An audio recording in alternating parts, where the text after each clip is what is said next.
How's it going, guys? So, I actually decided to buy myself a power meter. Didn't have the money for it, but I said, fuck it. We want to take our training to the next level.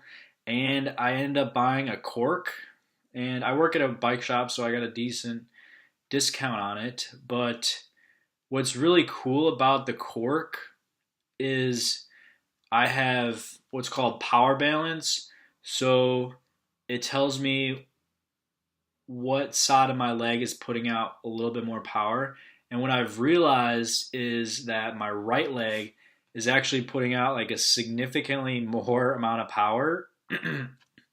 And this can help me out in the long run just by having less fatigue.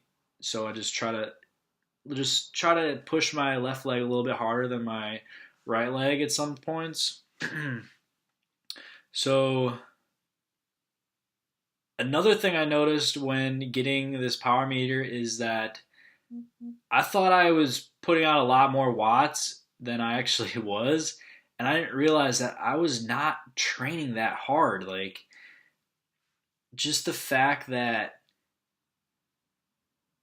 you know now how hard you're going exactly, you just feel like you can almost push yourself a little bit harder and you're going to get a lot more quality training. So I was always kind of against power meters. I thought they're way too expensive for the benefits they give.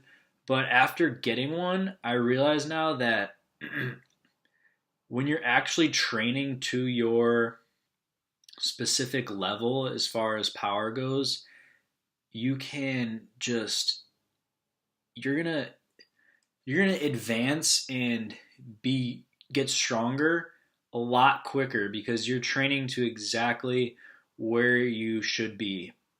So if your FTP, which is your functional threshold power, that's basically how much watts you could hold for an hour. You can train to that number to try to just keep raising that up. And before you don't really know where that number is, so you go hard, but then you back it off and go a little bit easier on the rest of the ride. But now you're being held accountable. So even if you're training by yourself, which is a lot harder to push yourself, now you basically have a virtual training partner that's going to tell you, okay, you're going too easy now. You got to freaking pick it up. So another good thing about power meters is you have a tool to basically pace yourself. You know not to go super hard right at the beginning of a hill, and you know not to go super easy. You know what you can hold for that hill. And that's really good because you are just going to be able to pace yourself and end up finishing the hill a lot stronger and end up sometimes just passing over people. And it's also going to help you from not blowing up at the top of the hill or like almost at the top of the hill and then getting dropped by everyone else because you know what numbers you can hold. Excuse me.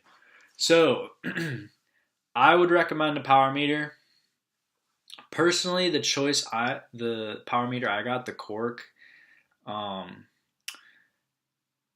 I would really recommend it because it's just sync and go. You don't really have any problems with it. At my shop, we've had a few issues with the Stages power meter, and this might be just because the people riding it think they put out more power than they actually do, which is very possible. But I don't know. I know a lot of people that have Stages and are very happy with it, but if you're like me and you're predominantly you're right-legged, um, your numbers might be slightly off because I never push my left leg as hard. And what the Stages does is it actually just takes your left leg power and then doubles it. But if your left leg is weaker, you're going to get a slightly lower number than what you're actually at. So if you're all about accuracy, then I'd recommend the Cork or like SRM or Maybe even the Garmin Vector pedals. I'm not really fond of those just because I don't like the little thing on them. But I think they work just as well. But regardless, if all you can afford is the stages, get the stages because having power is going to take your training to the next level. So thanks for watching, guys. Please comment and let me know if you have any questions about power, and I will see you guys in the next one.